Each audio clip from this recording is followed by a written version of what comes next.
Ani Bojo, Hali Indejnikas, Mishike Doram, Mississaugas of the Credit, Donjaba, New Credit Endau. My name's Holly LaForme. I'm from Mississaugas of the Credit First Nation, all the way over in Ontario. My nation being a very, very small reserve attached to a very, very large reserve being Six Nations of the Grand River. We often work in tandem. We work alongside each other, even though it can be difficult because we are all different nations.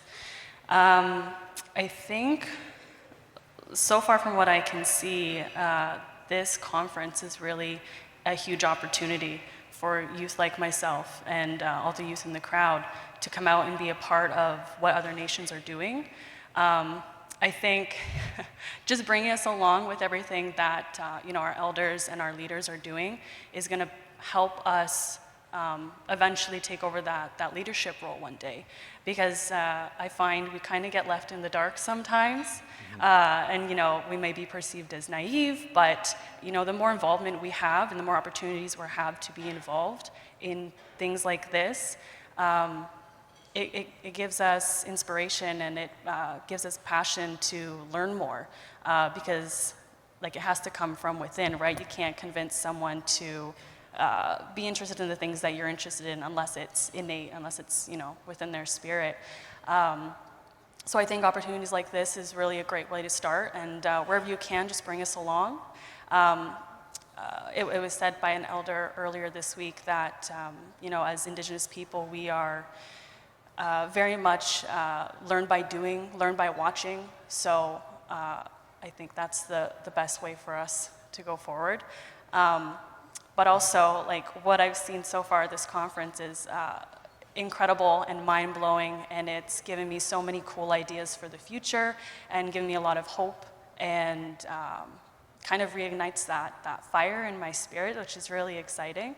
But with that in mind, I think it's important to remember and note that although I appreciate all the work that's being done by these businesses and organizations here, I think we have to really come back to the foundation and understand that in order to thrive and get ahead, like everyone would love to do, we have to keep in mind that our people are still, as my peers up here have echoed, our people are still suffering. They're still holding on to all this trauma, and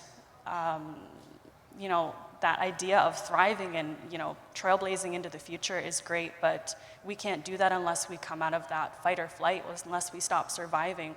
We can't even think about thriving yet, because a lot of us here have family and loved ones back home that are struggling, and there's no way that they even have the capacity to be thinking about all these future investments and tax codes and taxation and financial development.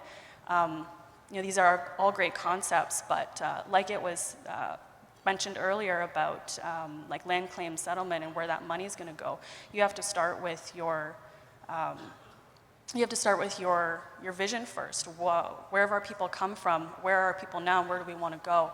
So when you consider where your people are, they're struggling right now. So where do we want to invest? How do we invest in our people? We need to invest in their mental health, their well-being, and their safety, their return to that culture, so that we can all move together and thrive and find ourselves again. Ima, thanks a lot, Holly. We got you.